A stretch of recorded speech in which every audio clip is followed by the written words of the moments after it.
Disclaimer terlebih dahulu, cerita dalam video ini merupakan hasil karya, imajinasi, dan bersifat fiksi belaka. Segala kesamaan dengan nama, tempat, atau kejadian nyata hanyalah suatu kebetulan. Kami tidak bermaksud menyinggung pihak manapun melalui cerita ini. Cerita ini hanya bersifat hiburan dan bukan ajakan untuk meniru tindakan apapun yang digambarkan dalam video. Penonton diharapkan dapat membedakan dengan bijak antara realitas dan fiksi. Di tengah cuaca yang begitu cerah dan mendukung, kita diperlihatkan dengan kota Luo, tepatnya di tanggal 2 Maret 2030. Bangunan di sana masih tampak bagus sekali, tidak ada kekacauan sama sekali. Di dalam ruangan tersebut kita pun diperlihatkan dengan seorang anak muda yang mencoba meminjam 5 juta ke salah satu rentenir terhebat di tempat itu. Si rentenir itu punya wajah yang cukup menakjubkan dan juga menyeramkan.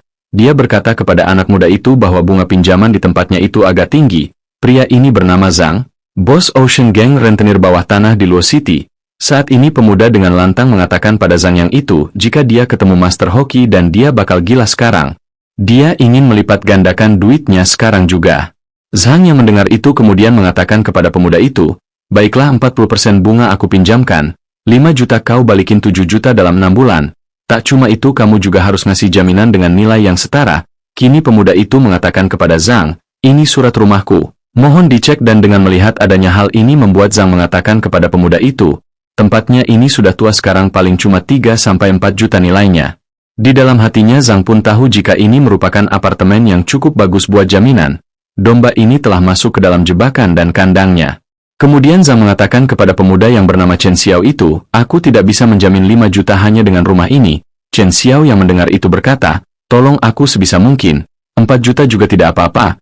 Aku telah ketemu master peramal, aku ingin menggandakan uang ini sekarang juga di meja judai. Aku pasti bisa untuk melakukannya."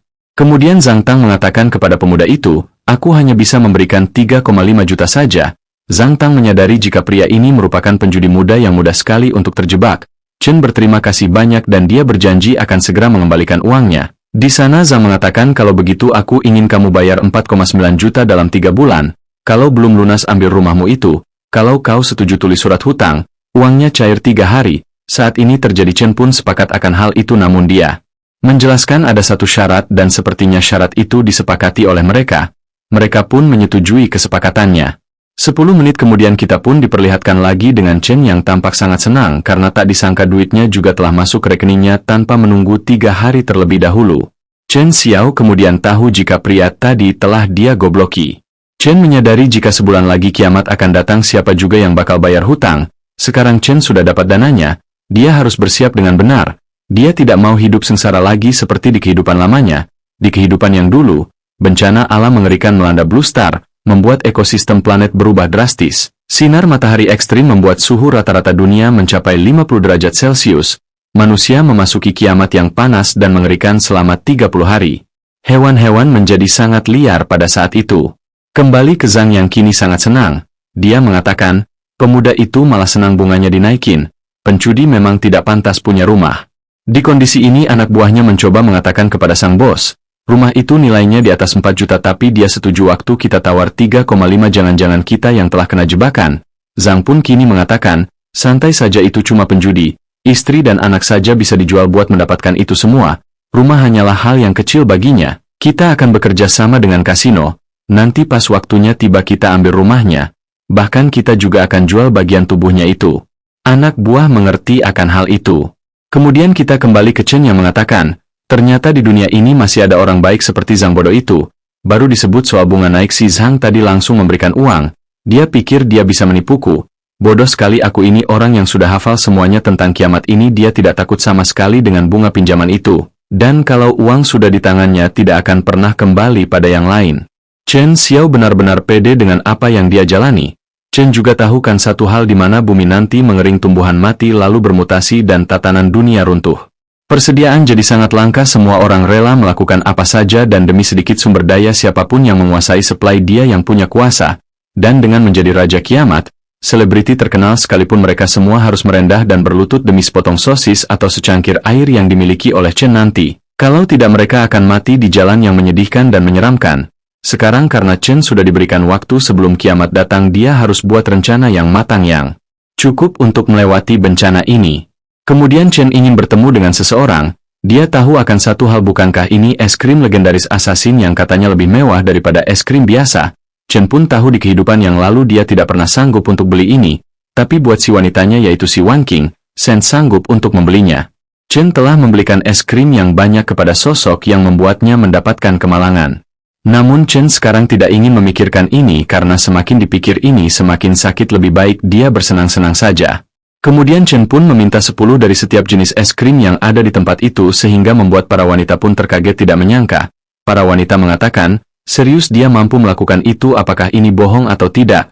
Dia kelihatan ganteng saat memesan tadi. Saat ini juga pekerja mengatakan dalam hatinya, apakah dia serius? Ini bukan toko es krim biasa dan kalau dilihat cowok tampan itu tidak kelihatan kaya. Dia kini mempertanyakan keseriusan itu karena di toko mereka cuma ada es krim premium. Kalau 10 setiap kategori totalnya lebih dari 20.000. Saat ini tak disangka juga ada wanita yang juga mengatakan, wow, lihat pakaiannya, kalau dia mampu aku sujud di sini juga.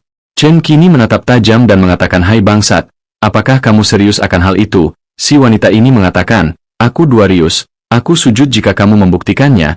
Chen lalu mengatakan, aku sudah kasih jalan keluar untuk menolak kesepakatan, tapi kamu yang sok-sokan, hari ini kau akan bersujud di hadapanku. Siapapun tidak akan bisa menghentikan apa yang aku katakan. Wanita itu pun kesal dengan tindakan dari Shen, namun Shen langsung saja menyuruh pekerja untuk segera membungkus semua es krim yang dia pesan tadi dan dia langsung membayar itu begitu saja. Saat ini tanpa diduga si pegawai kedatangan manajernya. Manajer mengatakan kepada Chen, halo, saya manajer cabang ini, apakah ada yang bisa saya bantu? Chen pun kini mengatakan, siapkan seluruh es krim di toko ini, hari ini kalian tidak perlu buka lagi. Kini manajer pun mengatakan, tentu master, mohon tunggu. Si manajer berkata dalam hatinya, siapa orang hebat ini, dia beli omset bulanan toko sekaligus.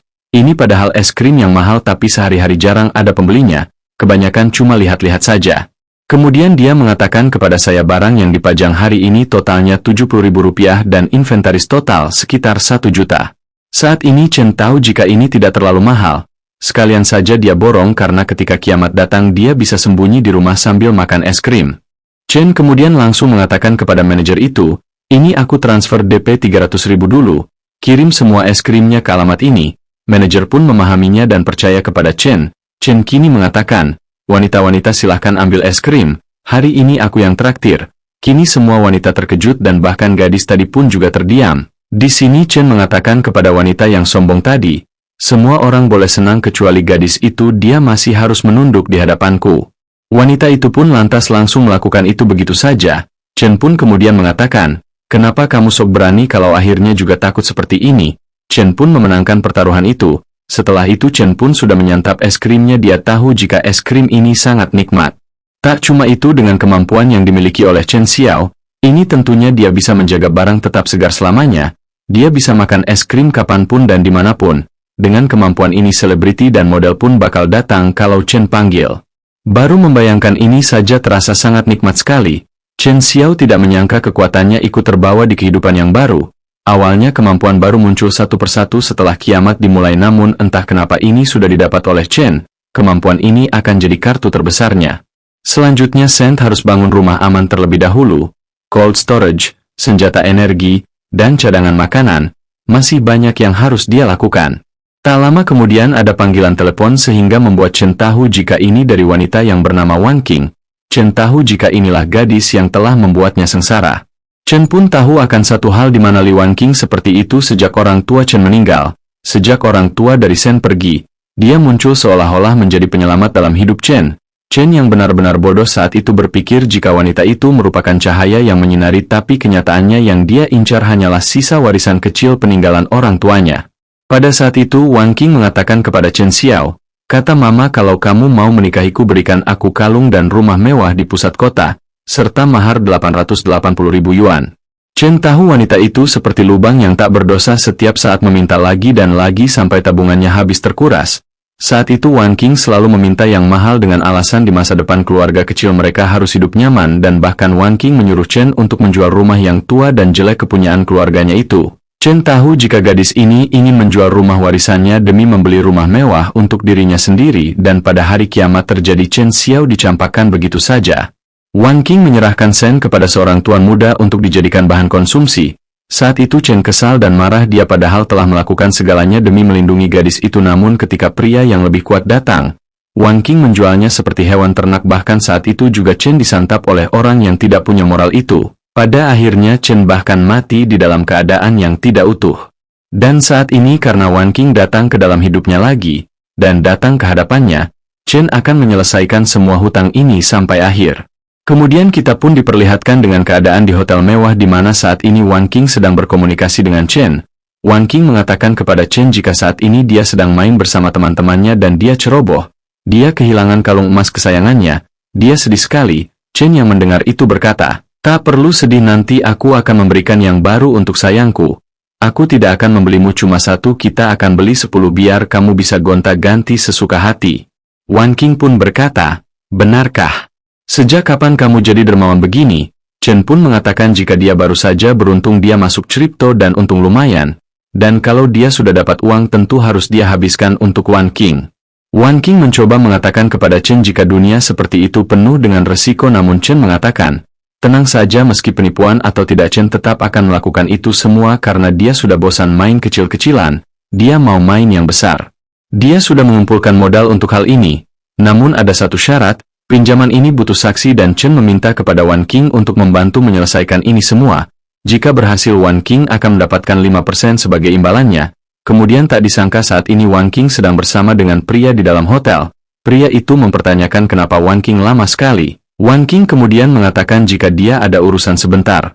Wan Qing pun berkata dalam hatinya, menemani pria ini semalaman hanya dapat 5.000 yuan, tapi dengan tanda tangan untuk Chen Xiao dia bisa dapat 50.000 yuan dan tentu tidak ada resikonya. Itu cuma tanda tangan, Chen tidak akan berani menipunya. Saat ini juga Shen tampak sangat senang sekali, dia tersenyum lebar, dia sangat menunggu momen ini. Wan Qing telah masuk dalam perangkapnya, kemudian Chen pun bertemu dengan seorang manajer proyek di sana. Chen Xiao ingin membuat bentengnya sendiri.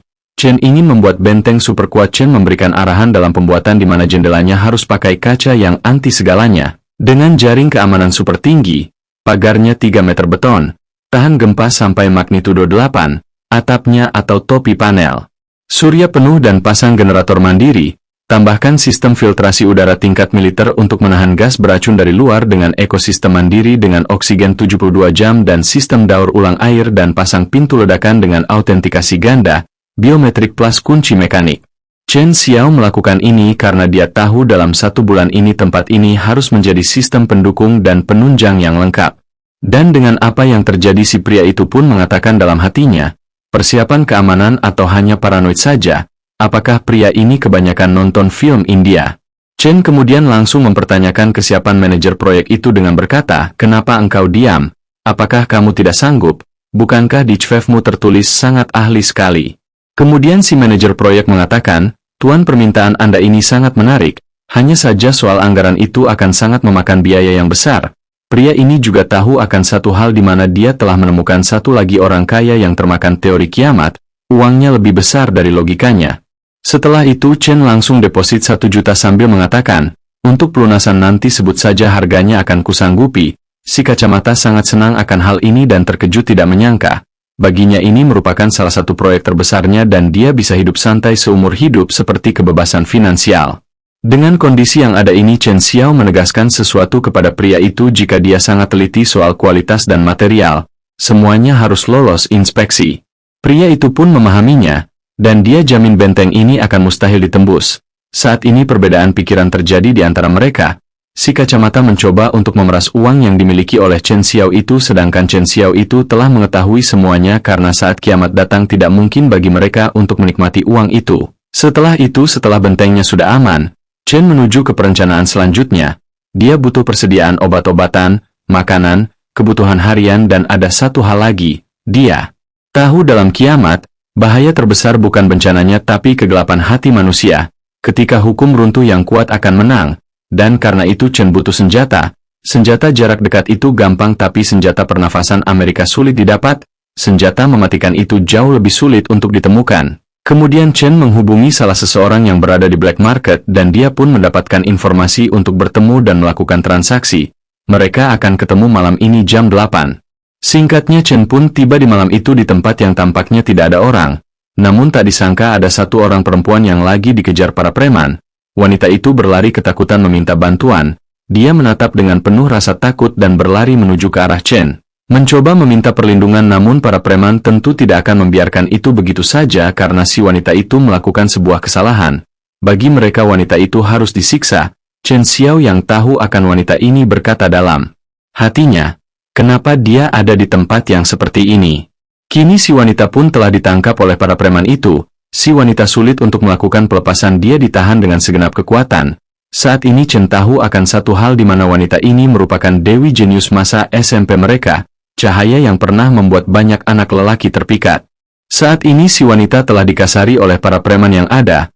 Para preman juga bahkan mengatakan jika wanita ini tidak mampu membayar sesuatu maka dia akan membayar pakai tubuhnya. Chen kemudian menyuruh para preman untuk melepaskan gadis itu, namun preman lain menolak dan baju hantam terjadi di sana. Chen memberikan pukulan yang kuat yang langsung membuat preman kesakitan pada tangannya.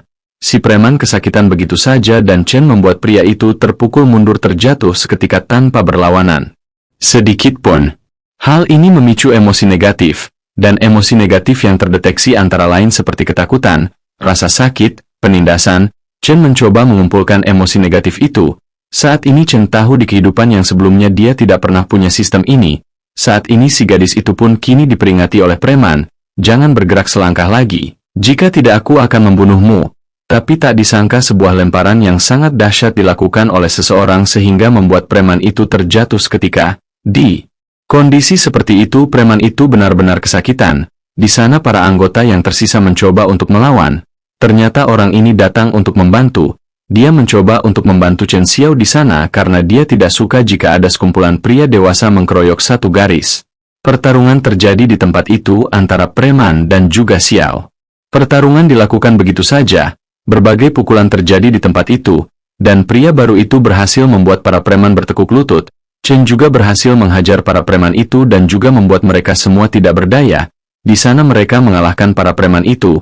Chen Xiao dan juga pria baru itu berdiri dengan sangat gagahnya. Di sana Chen Xiao menyuruh para preman untuk memberikan jalannya sehingga para preman berlari ketakutan dan nilai emosi negatif pun terjadi di sana. Sehingga Chen Xiao mendapatkan bonus penyimpanan ruang yang terbuka lagi.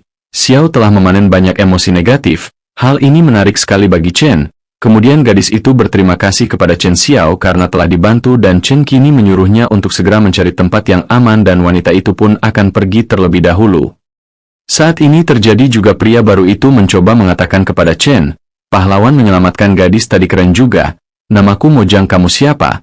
Perkenalan terjadi di antara mereka dan ternyata Mojang ini adalah orang yang ingin bertemu dengan Chen tentang masalah persenjataan. Ini sebuah takdir bagi mereka. Saat ini Chen Xiao mencoba untuk mempermainkan emosi dari Mojang ini untuk mendapatkan emosi negatif sehingga membuat Mojang sedikit terganggu dan karena hal ini Chen mengatakan jika dia hanya bercanda saja untuk membuat suasana cair. Mereka pun kemudian pergi ke markas persenjataan itu dan di sana Mojang mengatakan tentang barangnya ini di mana ini dibuat di Rusia. Kuat dan tahan lama tapi pelurunya langka, hemat pemakaian.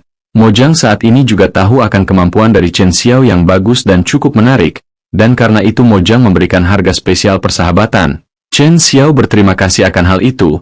Mojang tahu dari cara Chen memegang senjata, itu seperti profesional. Tak lama kemudian Chen malah meminta kartu garansi dan juga bisa meminta tambahan peluru gratis. Dengan kondisi yang ada membuat Mojang berkata dalam hatinya, ini benar-benar gila, aku sudah memberikan harga persahabatan tapi dia malah mencoba meminta lagi.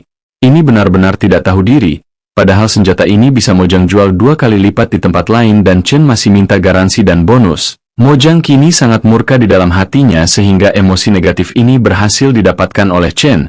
Setelah berhasil mendapatkan itu, Chen pun mengatakan kalau tidak bisa ya tidak apa-apa, aku hanya tanya saja, kita pakai harga awal aku transfer sekarang juga. Sekarang semua sudah dimiliki dan senjata sudah lengkap. Namun masih ada satu hal yang harus dilakukan oleh Chen Xiao. Chen pun kini bersama dengan Wan Qing di sebuah tempat di sana. Wan Qing berkata, kenapa kamu lama sekali? Kamu yakin ini sama sekali tanpa resiko? Chen pun kemudian mengatakan, sayang ini cuma formalitas. Kau tahu aku sangat menyayangimu, tidak mungkin aku menipumu. Wan Qing pun berkata dalam hatinya, benar juga sih, Chen hampir menjual darahnya demi membelikan aku tas. Dia terlalu mengagumiku. Dia tidak mungkin berani melawan. Kemudian pertemuan terjadi antara Wan Qing dengan bos besar. Di sana bos besar mengatakan kepada Wan King itu, tanda tangan Anda pun indah sekali.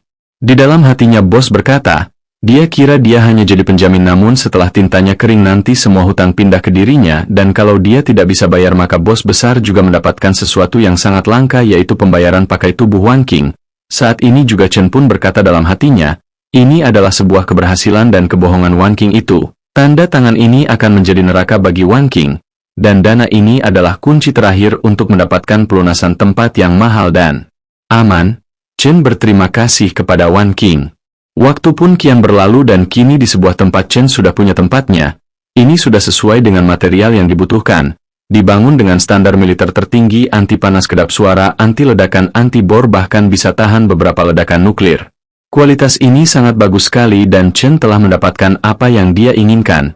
Saat ini di dalam kediamannya, Chen Xiao tahu pada saat ini akibat panas matahari super kuat yang belum pernah terjadi sebelumnya, warga akan melakukan perlindungan. Dan akhirnya kiamat paling menakutkan ini akan segera tiba. Chen menatap tajam seakan-akan dia telah mengerti akan semua ini. Dia menyadari jika bencana yang besar dunia ini akan membunuh banyak orang. Kemudian, ada berita yang dilaporkan oleh host pembawa acara. Dia mengatakan akibat dampak dari ledakan solar flare super kuat, ionosfer bumi mengalami gangguan hebat. Fenomena suhu tinggi ekstrim muncul di banyak tempat secara global, dengan suhu tertinggi siang hari diperkirakan mencapai 45 derajat Celcius. Warga diimbau untuk melakukan tindakan pencegahan heat stroke dan menghindari keluar rumah di siang hari kecuali jika perlu saja. Saat ini Sen tahu suhu mulai naik, tapi ini baru permulaan saja. Sementara di tempat yang berbeda, seorang wanita kini tampak sangat keletihan. Dia tahu, baru pagi-pagi sudah sepanas ini. Cuaca kali ini benar-benar menyiksanya. Dia juga tidak tahu berapa lama suhu semacam ini akan bertahan. Dia sangat frustasi sekali di tempat itu. Kemudian kita pun diperlihatkan dengan Li Daifu, seorang pemilik toko yang kini menawarkan kepada para tetangganya. Cuaca ini mematikan, kudengar suhu akan terus naik minggu depan. Kelangkaan persediaan akan terjadi. Air dan listrik akan dijatah. Kalau kalian tidak menimbun sekarang juga, nanti air mineral pun kalian takkan punya. Cepat semuanya, ini stok terakhir kalian. Dalam hatinya dia pun berkata, gelombang panas ini sama saja mengantarkan uang ke depan pintuku. Aku akan mengecewakan diriku sendiri kalau tidak memanfaatkan kesempatan ini untuk mencari untung yang sebanyak-banyaknya. Salah seorang gadis kemudian mengatakan kepada pria itu, bos, melonmu mahal sekali. Bisa tidak lebih murah? Ketika menatap gadis itu, si bos tahu jika keduanya tampak sangat cantik dan menggoda sekali. Dia kemudian mengatakan kepada kedua gadis itu, melon ini sangat manis. Apakah mau potongkan satu untuk dicicipi? Kalau beli dua, aku beri diskon 20% dan aku beri gratis satu pak tisu. Saat ini Li Daifu juga menawarkan kepada gadis itu, jika malam kepanasan, kalian bisa datang ke tempatku untuk menikmati AC. Namun keduanya menolak hal itu karena mereka hanya ingin beli satu saja. Tapi tetap Li Daifu memaksa, ayolah, beli lebih banyak untuk stok, cuaca panas begini, siapa tahu besok sudah tidak ada yang jual lagi. Di tengah keadaan yang semacam ini, ada kakek tua pun yang kini meminta air untuk dimurahkan. Namun si bos mengatakan jika tidak boleh menawar sama sekali. Dalam kondisi yang semacam ini, Sen yang ada di sana pun juga tahu tentang karakter yang dimiliki Li Daifu ini. Dia paham jika dulu Li Daifu benar-benar mempermalukannya.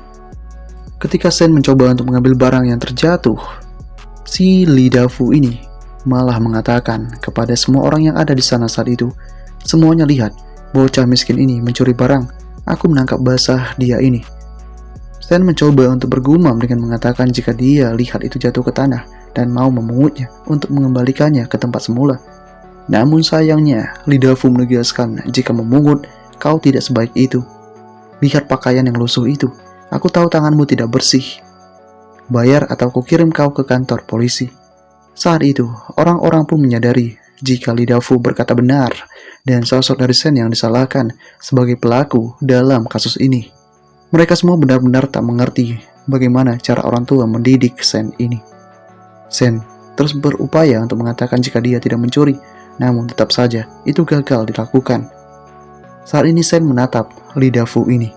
Dia kemudian menuju ke sebuah tempat, menatap ke arah salah satu makanan yang ada di tempat itu, yang mana makanan itu merupakan keripik yang manis. Sen pun mengatakan kepada Li Daifu, kenapa keripik mahal sekali, apakah itu terbuat dari emas? Mendengar hal itu, Li Daifu kemudian mengatakan,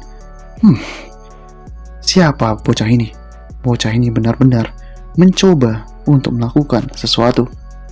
Saat ini sistem juga mendeteksi emosi negatif kuat dari penghinaan dilakukan oleh Sen ini. Di kondisi ini juga Lee Da-fu mengatakan kepada Sen, pergi sana, jangan sentuh kalau tak mampu beli apapun. Apa kau sanggup ganti rugi jika barangnya rusak nanti? Saat ini emosi negatif terus meningkat ke +6. Sen tetap melakukan sesuatu. Dia mengatakan, Bos Lee, menimbun begitu banyak harta, apakah kau bisa tidur nyenyak? Hati-hati kemalingan.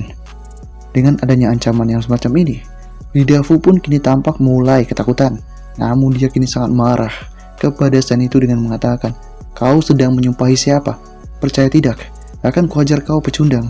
Apakah panas ini telah membuatmu gila? Namun Sen tetap menyuruh Bos Lee untuk tenang dan mengatakan kepada Bos Lee itu, apakah belakangan ini kau menderita insomnia, banyak mimpi, lutut lemas, dan keringat dingin di malam hari? Kini Lee Da-fu pun menyadari sebenarnya itu sedikit terjadi padanya, dan jangan-jangan benar ada masalah Feng Shui dengan gudangnya ini. Sen pun kemudian langsung mengatakan, sudah kuduga, bintangmu itu gelap, tatapan mata yang tidak fokus, dan masih banyak lainnya. Ini ciri khas defisiensi. Saat ini Lee Da-fu kesal dan mengatakan, kau yang defisiensi, sekeluargamu defisiensi, keluar sekarang juga.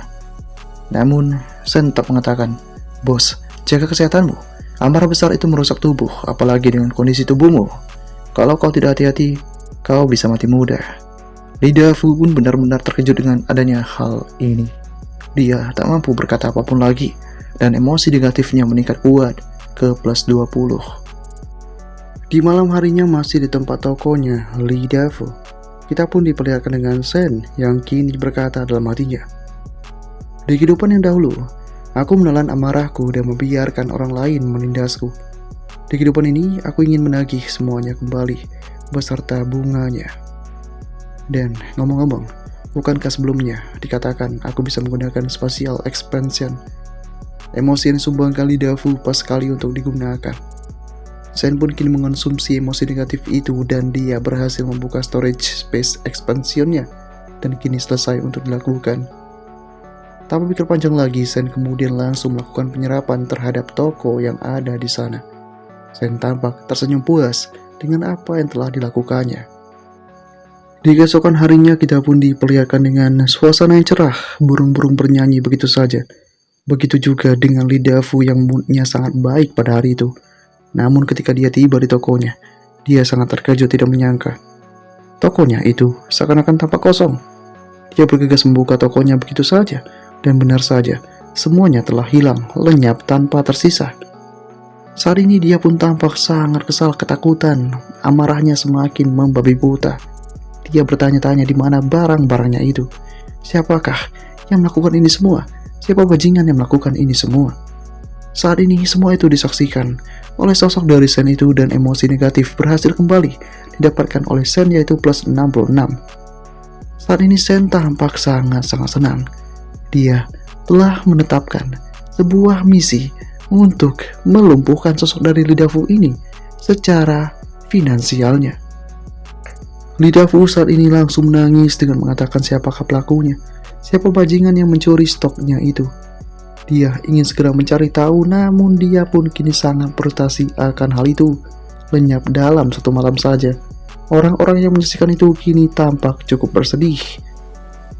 Dia juga kini malah dituduh oleh orang-orang jika dialah yang kemungkinan merekayasa sendiri demi menaikkan harga barangnya. Supermarket saat ini kosong melompong. Saat ini mereka bingung untuk makan apa nantinya.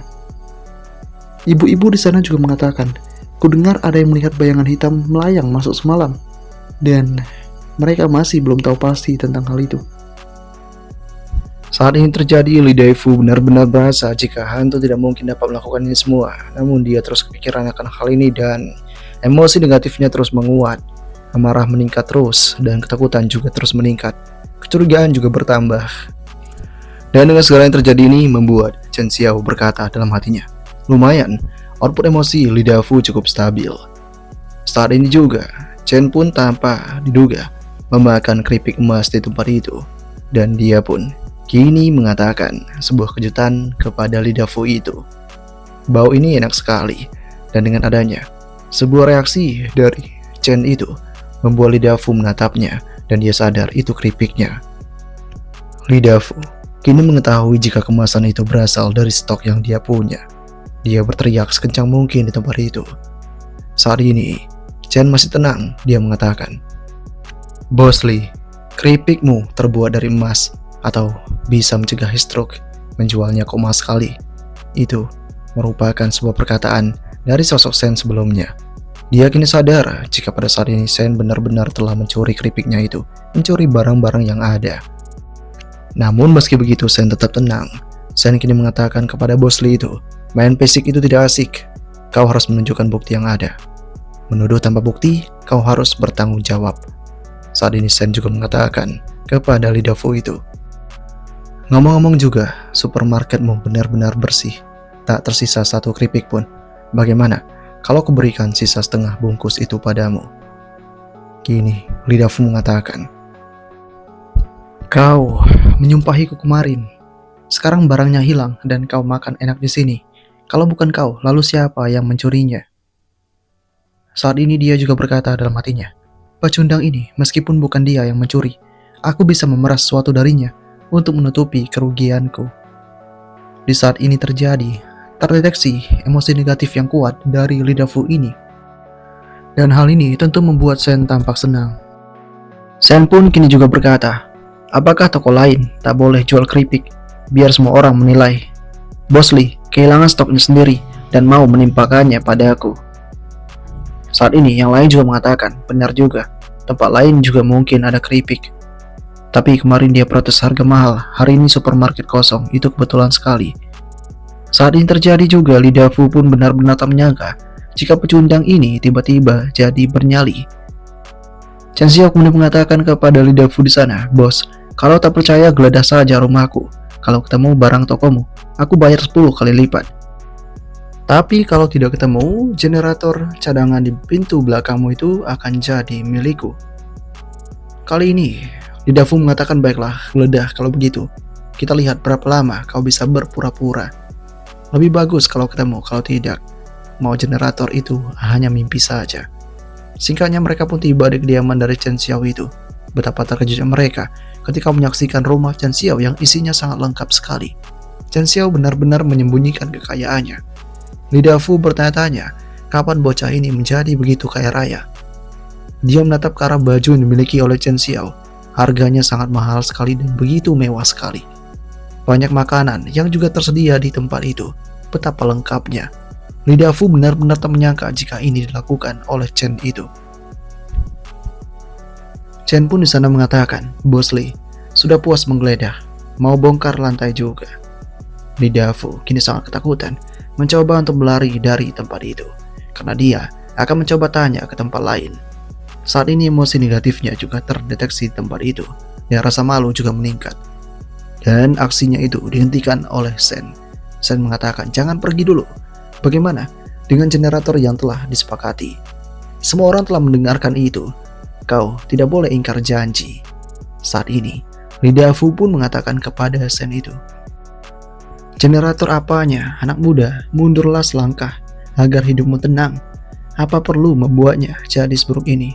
Sen mengatakan, waktu kau memfitnahku, kenapa kau tidak bicara soal mundur selangkah itu? Saat ini, ketidaksabaran dari Lee Da-fu meningkat, emosi negatif juga terus meningkat. Orang-orang di sana mulai berkata, bagaimana orang ini tidak menepati kata-katanya? Dia tidak punya integritas sama sekali, pantas saja kemalingan. Dan bukannya malu, Lee Da-fu malah langsung menyerang sosok dari Sen itu. Namun serangan itu berhasil ditahan dengan mudah oleh Sen hanya dengan satu tangannya. Sen pun kini lantas langsung membuatnya terjatuh begitu saja. Emosi negatif yang kuat kembali dilakukan oleh Lee Da-fu, dan itu sangat sakit sekali. Dia berteriak kesakitan, dan dia pun akan segera melakukan keinginan dari Sen secepat mungkin. Sen mengatakan, tolong cepat, begitu suhu naik nanti, kau tak akan bisa keluar. Sen berkata dalam hatinya, listrik akan dijatah beberapa hari lagi. Lee Da-fu, tanpa generator, apa yang akan kau lakukan? Saat ini, emosi negatif kuat pun kembali dirasakan oleh sosok dari Lee Da-fu itu. Dia sangat ketakutan sekali. Beberapa waktu kemudian, Sen pun kini lantas mendapatkan panggilan telepon dari Li Wan King. Wan King mengatakan kepada Sen, ada beberapa orang yang mengikutiku 2 hari ini, sepertinya penagih hutang. Bukannya kau bilang aku cuma tanda tangan, kenapa mereka mengintaiku? Saat ini, Sen pun hanya menatap itu dengan tajam, seakan-akan tidak mau menjawab ini semua. Wan King kembali mengatakan dengan tegas di tempat itu, Chen Xiao, katakan yang sebenarnya, kenapa orang-orang dari geng Dahai mencariku? Apakah kau telah membohongiku? Sen kini mengatakan, sayang, kenapa kau selalu tidak percaya padaku? Aku sudah berkorban begitu banyak untukmu itu. Aku sudah mencurahkan seluruh isi hatiku padamu. Mana mungkin aku membohongimu? Mendengarmu bicara begitu membuatku sangat sedih. Di dalam hatinya, Sen pun mengatakan, gerombolan bajingan itu dari geng Dahai ternyata lebih tak sabaran dari dugaanku. Sen juga kini mengatakan kepada sosok dari si Wan King itu, ngomong-ngomong, kau bilang orang geng Dahai mengikutimu. Apakah mereka sudah tahu di mana kau tinggal? Apa yang mereka katakan padamu? Saat ini, Wan King mengatakan, mereka belum tahu alamatku, jadi aku lewat jalan tikus dan berhasil mengacau mereka. Sebenarnya apa yang terjadi? Aku peringatkan kau jangan macam-macam padaku. Sen kini mengatakan, itu jangan terlalu dipikirkan. Mungkin kau cuma salah lihat orang saja. Kemudian, Sen meletakkan ponselnya untuk memperlihatkan langsung kepada sosok dari Wan King itu betapa enaknya makanan yang dipunyai oleh si Sen ini. Atas adanya hal ini membuat Wan King benar-benar terkejut tidak menyangka. Dia pun sangat terkesima akan semua itu. Dia menatap itu dengan penuh kenikmatan. Saat ini dia bertanya bagaimana Sen bisa punya barang-barang seperti ini. Sen pun mengatakan, bukan cuma ini, stokku masih sangat banyak. Wan King bertanya, mengapa begitu? Apakah kau benar-benar telah mempunyai sebanyak itu? Di dalam hatinya, Wan King pun berkata, Su Tinggi sudah berlangsung berhari-hari. Perbekalan hanya diberikan pada orang kaya. Dari manakah pria ini mendapatkan itu semua? Jangan-jangan pria ini benar-benar telah menjadi kaya mendadak. Setelah itu, Sen mengatakan juga jika paling enak makan ini saat cuaca panas begini. Dengan kondisi yang ada, dia menyantap itu dengan penuh kelezatan. Hal ini sedikit membuat sosok dari Wan King kelaparan. Wan King sangat ingin untuk menyantap itu. Dia sangat ingin memakan itu semua. Dia bertanya pada saat ini kepada Sen apakah Sen mau membagikannya. Wan King mencoba untuk merayu Sen di sana. Mencoba untuk mengatakan kepada Sen jika dia takut sekali tinggal sendirian. Dia terus merasa jika para pasukan Dahai masih berkeliaran di dekatnya. Dan dia meminta kepada Sen, bisakah kau biarkan aku menginap di tempatmu beberapa hari saja?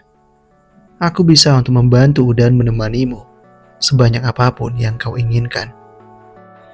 Atas adanya reaksi yang menggoda dari si Wan King membuat Sen pun tahu jika gadis ini benar-benar gampang ditaklukkan dan umpan telah dimakan. Sen kemudian langsung mengatakan, begini saja, nanti udara makin panas, agak repot kalau harus keluar. Dan bukankah dulu kau selalu bilang gadis tak boleh sembarangan memberi alamat pada orang lain, bertingkah sok misterius dan tak pernah membiarkanku untuk berkunjung.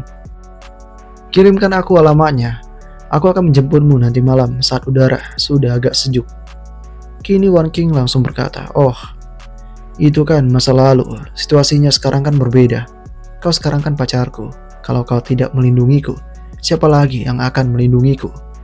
Baiklah, aku akan mengirimkannya padamu tentang alamatku, dan aku sudah mengirimkannya. Sen pun kini lantas mengatakan kepada si Wan King itu, tunggu aku dengan manis di rumahmu, jangan kemanapun sampai aku datang. Ingat itu semua. Di saat ini terjadi, Wan King berkata dalam hatinya, dasar pria bucin, langsung mengibaskan ekor begitu dikasih sedikit yang manis saja, sudah seperti ini. Sedangkan Sen juga berkata dalam hatinya, dulu bertingkah sok tinggi hati, bahkan tak membiarkanku masuk ke gerbang kompleknya. Sekarang dia sukarela menyerahkan nomor apartemen cuma demi sesuap makanan. Sungguh memalukan. Sen pun kemudian menyadari jika ada yang datang di kediamannya mengetuk pintunya itu. Ya, di sana orang mencoba untuk masuk ke dalam kediaman Chen itu. Sen bergegas untuk pergi ke depan, dan dia langsung menemui si bibi uang itu, menanyakan keperluannya. Bibi kemudian mengatakan, tempatmu sejuk sekali, AC-ku rusak, anak-anak tidak tahan panas. Kita kan tetangga, sudah sewajarnya saling bantu-membantu. Jadi karena itu juga, biarkan kami menumpang sebentar saja. Namun Sen langsung menolak itu dan mengatakan, Bibi Wang, dulu saat aku dan ibuku memulung botol bekas di bawah, kau menunjuk-nunjukkan hidung kami dan memaki kami gembel miskin, bahkan menyuruh satpam mengusir kami. Sekarang kau baru ingat padaku. Semua kenangan itu terekam jelas di ingatan dari Sen itu ketika dia dipermalukan dengan sangat tidak hormat. Bibi Wang yang tahu akan kesalahannya masih tetap berkata, itu kan kejadian bertahun-tahun yang lalu. Kenapa? Kau pendendam sekali. Kau sama sekali tak punya rasa kemanusiaan. Sen pun kemudian mengatakan, ya, aku memang tidak punya lagi rasa kemanusiaan. Yang kupunya hanyalah AC saja. Saya menutup pintu dengan sangat keras, membiarkan Wang itu di luaran. Wang pun terus mendobrak dan mengatakan, dasar bajingan tidak punya hati. Pantas saja orang tuamu mati muda. Dasar tidak punya didikan. Saat ini terdeteksi emosi negatif yang kuat dari bibi Wang ini, dan itu tentu malah menguntungkan Sen Xiao. Kemudian saya melakukan sebuah tindakan yang gila lagi. Kali ini dia telah mendapatkan sebuah nomor ponsel barunya. Dia pun juga lantas mengirimkan alamat Wan King kepada seseorang. Sen kemudian langsung mencoba menghubungi Dahai Geng. Di sana dia mencoba menelpon itu. Dan tanpa pikir panjang, Sen kemudian langsung mengatakan, halo, aku tahu alamat Li Wan King itu. Sudah kukirimkan padamu. Dia tinggal sendirian, sangat mudah untuk ditemukan. Saat ini terjadi, Sen telah melakukan tugasnya. Dia pun kini malah merasa cukup puas dengan semua ini. Dia sadar bagi Li Wan King, pertunjukan baru saja dimulai. Sen telah menyiapkan sebuah rencana untuk Wan King itu. Wan King benar-benar dalam keadaan yang bahaya. Ketika tiba di malam harinya, saat ini, sebuah tempat di apartemen Wan King terlihat begitu megahnya. Dan di dalam kediamannya, Wan King sudah bergaya begitu manisnya. Wan King mengatakan jika sebentar lagi, dia akan bisa pindah ke kamar ber-AC milik Chen Xiao itu. Dia sangat menantikan itu. Dia terbayang-bayang akan kehidupan yang bebas dari kekhawatiran. Seperti itulah yang pantas untuk dirinya sebagai seorang ratu. Saat ini, Wan King benar-benar mencoba merasakan kedamaian hati itu. Dia pun sadar jika dia telah berdandan dengan sangat cantik pada malam ini. Dia juga membakar rokoknya di sana. Dan saat kemudian, secara tidak diduga, sebuah ketukan pintu pun terjadi di tempat itu. Wan King menatapnya. Dia menyangka jika ini merupakan sosok dari Sen yang dia tunggu-tunggu. Dia bergegas membuka pintunya itu. Ketika dia membukanya, dia menanyakan kenapa bisa secepat ini. Dan betapa kagetnya dia ketika dia mengetahui jika yang ada di hadapannya itu merupakan sosok yang tidak dia tunggu. Itu merupakan pasukan Dahai. Wan King bertanya, kenapa mereka semua ini datang ke sini dan bagaimana cara mereka bisa tahu jika Wan King tinggal dan menetap di tempat ini. Wan King ketakutan di sana. Dia pun kini langsung dipukul begitu saja oleh si ketua. Ketua mengatakan kepada Wan King, uang yang kau pinjam ke geng Dahai seharusnya dibayar hari ini. Saat ini Wan King mengatakan, uang itu sebenarnya dipinjam oleh Chen Xiao. Dia menjebakku untuk menandatanganinya. Cari saja dia sampai ketemu. Namun ketua tetap mengatakan, di atas kertas, itu ditandatangan olehmu. Siapapun yang tanda tangan, dialah yang membayar. Berhenti berlagak bodoh seperti itu. Saat ini, ketua juga meminta kepada anak buahnya untuk menemukan semua benda yang berharga yang ada di kediaman ini. Cari sampai dapat. Para anak buah bergegas melakukan tindakan itu. Saat ini, sosok dari si Wan King benar-benar tidak tahu harus berbuat apa. Dia melarang para pasukan itu untuk mengobrak-abrik tempatnya itu, karena dia akan menelpon Chen Xiao sekarang juga, dan Sen akan datang ke sini. Singkatnya, beberapa saat kemudian, si ketua telah berhasil merampas semua yang ada di tempat ini, barang mewah yang dimiliki oleh Wan King. Namun itu hanya tidak seberapa. Wan King masih ketakutan. Ini hanyalah potongan kecil saja, dan untuk bunga saja ini tidaklah cukup. Saat ini ketua mengatakan, "Saudara-saudaraku datang jauh-jauh kemari di cuaca yang sepanas ini. Kami tidak bisa pulang dengan tangan yang kosong. Jangan-jangan ini adalah sebuah permainanmu." Saat ini Wan King benar-benar ketakutan. Dia mengatakan jika uangnya ada di Sen, tidak pada dirinya.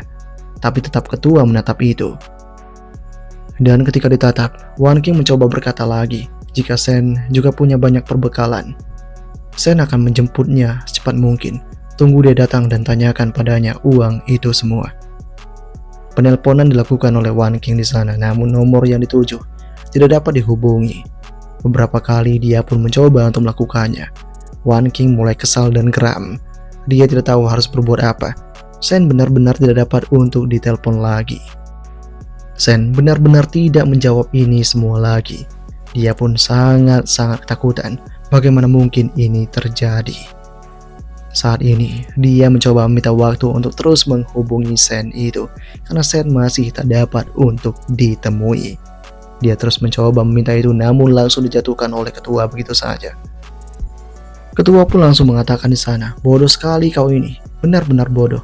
Si pengecut itu telah mengkhianatimu. Ketika dia menjebakmu untuk tanda tangan, dia tidak pernah berniat untuk membayarnya sedikit pun." Wan King benar-benar terkejut akan fakta itu. Dia menatap itu dengan penuh ketakutan. Saat ini dia mencoba untuk meminta dilepaskan, namun ketua tidak membiarkan itu. Dan ketua pun kini mengatakan jika dia tidak akan segan-segan melakukan hukuman sesuatu untuk si Wan King ini. Wan King kemudian langsung dibawa menuju ke sebuah ruangan. Di sana Wan King berteriak dengan begitu kerasnya. Wan King sudah tidak berdaya lagi. Semua hal yang dia punya telah dirusak habis-habisan di malam itu. Saat ini dia mohon namun tidak dapat untuk didengar lagi. Sen yang tawakan ini semua hanya menatap dengan penuh kesenangan. Saat ini dia juga berkata dalam hatinya, "Li Wan King, nikmatilah rasa kiamat yang menggairahkan itu, yang akan membuatmu tidak pernah berhenti melupakannya." Dan singkatnya, beberapa waktu kemudian, semuanya telah diselesaikan oleh ketua dengan sangat sempurna sekali. Saat ini Wan King benar-benar sudah merasa tidak punya harga diri lagi. Dia menangis jadi-jadinya, namun tidak dihiraukan. Saat ini juga, ketua pun langsung menegaskan kepada Wan King itu, "Kau bilang apa tadi di tempat Chen Xiao? Apakah ada yang bagus di sana? Katakan pada aku lagi." Kini Wan King mengatakan itu memang benar. Di sana ada AC, minuman es dan banyak makanan. Rumahnya itu punya segalanya. Kini ketua langsung mengatakan, "Carilah dia. Dialah orang yang seharusnya kamu cari." Namun Wan King tetap mengatakan jika dia tidak mampu. Dia sudah tidak punya apa-apa lagi. Tapi tetap, ketua memaksa itu. Meski begitu, ketua sadar perbekalan dan AC itu merupakan sesuatu yang sangat digemari. Apalagi Chen punya itu semua. Kali ini dia dapat ikan yang besar. Ketua kemudian langsung mengajak para pasukannya untuk bergegas meninggalkan ruangan ini karena tujuan mereka telah terpenuhi dan semua keinginan telah tercapai. Saat ini juga, di bekas-bekas penyiksaan itu, sosok dari Wan King benar-benar sangat geram, sekaligus sedih, kecewa dan bingung. Dia tak menyangka Chen Xiao telah berani untuk menipunya, dan maka dari itu, harga yang pantas untuk ini semua adalah Sen akan mati mengenaskan. Dia sangat berharap bisa membalaskan ini kepada Chen Xiao itu.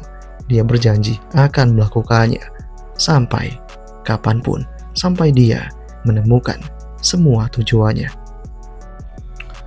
Kemudian, sekelompok pasukan kini menuju ke sebuah tempat, tepatnya untuk menuju ke kediaman Chen Xiao itu. Para pasukan Zhang sudah sangat bersiap. Para pasukan ketua Zhang ini telah diantar oleh si Bibi Wang. Bibi Wang mengatakan di sana, sebelah sini. Si rendahan Shen Xiao itu tinggal di sini, di rumahnya. AC hidup 24 jam sehari dan terdapat banyak makanan dan minuman. Tapi dia juga sangat pelit. Dia bahkan tidak menawarkan seteguk air putih untuk kami. Ketua Zhang yang mendengar itu kemudian langsung mengatakan, "Nenek tua, kau memandu jalan dengan bagus. Setelah kami mendapatkan barangnya, akan ada banyak keuntungan untukmu itu." Bibi Wang di sana mengatakan, "Astaga, terima kasih Bang Zhang. Pantas saja kau bisa menjadi bos. Kau sangat murah hati." Dia kini mulai membayangkan bagaimana reaksi dari Chen Xiao nantinya ketika berhadapan langsung dengan bos Zhang ini. Dia menganggap jika Chen Xiao akan menangis ketakutan. Dan dia ingin melihat seperti apa wajah dari Chen Xiao saat ketakutan nanti. Apakah dia masih bisa sombong atau tidak? Dan ketika mereka hampir tiba di tempat itu, Zhang pun tahu akan satu hal, di mana saat ini kemungkinan ada yang tidak beres dengan bocah ini. Tempat ini kelihatan sangat sepi sekali. Mereka hanya mampu berdiri di luaran. Salah satu anak buah Zhang kemudian mencoba untuk menerobos masuk, karena dia akan menunjukkan potensinya di tempat itu. Namun dia malah kepijak aliran listrik yang telah dipasang oleh sosok dari Chen Xiao sebelumnya. Hal ini membuat banyak pihak sangat terkejut tidak menyangka. Kini rekannya mulai mencoba untuk menghampiri anak buah itu. Saat mereka memegangnya, hal yang sama juga berlaku pada mereka, sehingga mereka meminta tolong kesakitan di tempat itu. Satu demi satu kini terkapar di sana. Semuanya mulai panik dan bingung dengan keadaan ini. Sebuah pengumuman juga dilakukan oleh Chen Xiao di tempat itu yang mengejutkan semua pihak. Chen Xiao di sana dengan lantang mengatakan, jika keberuntungan akan datang pada kalian yang membawa berkah, kalian telah datang ke tempat yang tepat untuk berkembang dan melanjutkan keberuntungan. Banyak anak buah Zhang yang kini terkena aliran listrik itu sehingga mereka satu demi satu terkapar. Semuanya pun semakin panik akan adanya hal ini. Zhang ketakutan di tempat itu, sehingga banyak sekali emosi negatif yang terdeteksi, mulai dari shock, panik, dan sebagainya. Di kediamannya, Shen dengan santai mengatakan, "Astaga bro, peruntunganmu cukup bagus. Menginjak tepat di jaringan listrik pelindung dengan satu kaki." Saat ini juga, Zhang tampak kesal dan mengatakan, "Chen Xiao, hentikan omong kosongmu itu. Membayar utang adalah sebuah prinsip yang sangat penting. Kembalikan uangnya agar kita bisa impas." Bibi Wang di sana juga mengatakan, "Benar sekali. Kau padahal punya uang untuk renovasi, tapi tidak ada uang untuk bayar hutang. Itu gimana ceritanya? Sepertinya ada yang salah dengan cara orang tuamu membesarkanmu." Meski mendengar semua itu, sosok dari Shen masih tetap santuy-santuy juga, tanpa peduli akan apapun di sana. Shen juga mengatakan, "Bos Zhang, harga pasar untuk apartemenku 4 juta. Itu lebih dari cukup untuk mengurangi 3,5 jutamu, bukan? Dan untuk utang Liu Wanqing, pergilah cari dia, tidak ada hubungannya denganku." Zhang semakin kesal akan hal ini.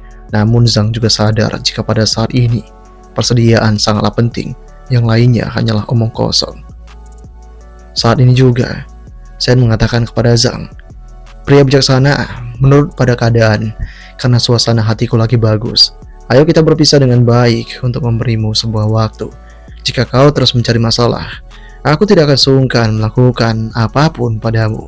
Kemudian satu demi satu anak buah kembali ditelantarkan alias dijatuhkan oleh sosok dari Shen itu, sehingga membuat banyak anak buah yang terkapar begitu saja. Emosi negatif, kelukaan, dan kekecewaan juga terus terjadi di sana, sehingga Shen mendapatkan banyak sekali emosi itu. Semuanya semakin ketakutan dengan hal ini. Dan Zhang terpaksa kabur dengan mengatakan, "Chen Xiao, tunggu saja kau. Geng Dahai tidak akan membiarkanmu begitu saja." Berbagai emosi negatif kembali didapatkan oleh Chen Xiao di tempat itu, termasuk dari si Bibi Zhang yang penuh ketakutan di sana menatap sebuah kemustahilan yang ia lihat secara langsung. Di keesokan harinya, suhu kini mencapai 52 derajat Celcius. Dan kali ini, kita diperlihatkan dengan kediaman dari Chen Xiao itu. Chen Xiao menatap makanannya dengan sangat-sangat baik sekali. Dia tahu betapa segarnya makanan yang ada di hadapannya. Sambil menyaksikan berita, Chen Xiao di sana mendapatkan sebuah laporan, di mana dikatakan bahwa belakangan kasus kematian karena sengatan panas telah terjadi di berbagai tempat. Rakyat dihimbau untuk jangan keluar rumah jika tidak diperlukan. Saat ini, Chen Xiao pun memahami akan hal itu, dan dia juga menerima sebuah pesan di teleponnya. Dia menatap itu. Ternyata ada pesan dari Bi Wang di sana. Bi mengatakan kepada Shen itu, "Apakah kau masih termasuk manusia?